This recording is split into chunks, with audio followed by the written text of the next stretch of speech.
Siyabingelelana sonke ntambama zihlobo ezithandekayo ngegama lenkosi yethu Jesu Kristu.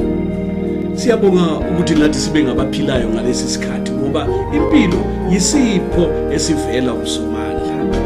Sihlobo zami sokuyisikhathi sokuba siqalise inkonzo yanamhla ntambama.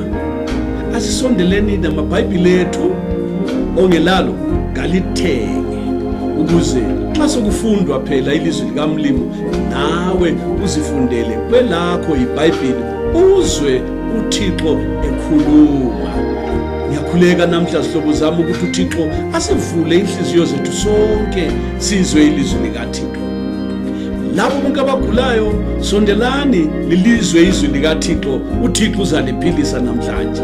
Bonke abanezicelo zabo lalela ilizwi likaJehova, kulo kugoqelwe impendulo ezabantu bonke.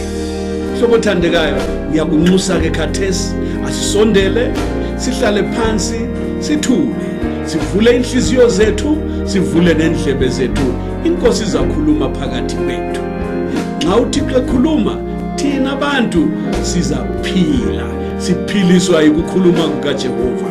Ilizwi lakhe liphilile, linamandla, libukhali ukudlula inkembe ezisika nhlangothi zombili.